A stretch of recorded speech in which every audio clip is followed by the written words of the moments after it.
নমস্কার। ভালো আছেন? হ্যাঁ, ভালো আছি। আচ্ছা। আপনি? হ্যাঁ, আমি ভালো আছি।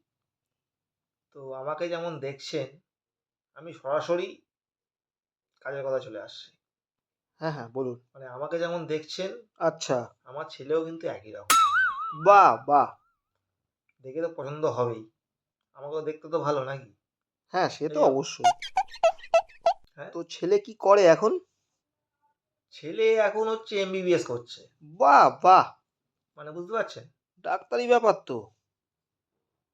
না, না ডাক্তারি নয়। এমবিবিএস মানে হচ্ছে মা-বাবার বেকার সন্তান এখন এই মুহূর্তে। তো খুব চেষ্টা করছে কাজের জন্য কিন্তু কাজ মানে পেয়েও পাচ্ছে না। মানে কাজে ঢুকে যাচ্ছে মানে ধরুন ফোন করে বলল যে হ্যাঁ কালকে থেকে জয়েন। টাইম টাইম যেতে গেল গিয়ে ফিরে আসতে হচ্ছে। বলছে না সেই টাইমে ঢুকতে পারেনি। আপনারাই বলুন 10টার সময় জয়েন করতে বলেছে। ও গেছে 11টা 5-এ। 1 ঘন্টা 5 মিনিট লেট।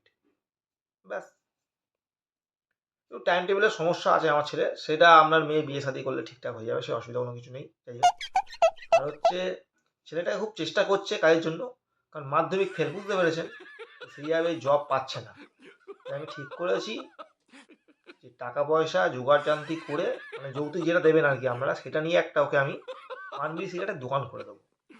আমরা যে যৌতুক দেবো কে বললো আপনাকে? হ্যাঁ আপনারা কেন যৌতুক দেবেন না? একদমই দেবো না। এই আমি তো সেই জন্যই তো এলাম তো আমি একদমই দেবো না। আমার ছেলের জন্য কত মেয়ে পাগল জানেন দূর মশাই আমার সাথে রিস্তা করতে হয়েছে থাকুন আপনার মেয়েকে কোথায় বিয়ে দেবে দিন আমার ছেলে হীরের টুকরো ছেলে আছে ওইভাবে হবে না।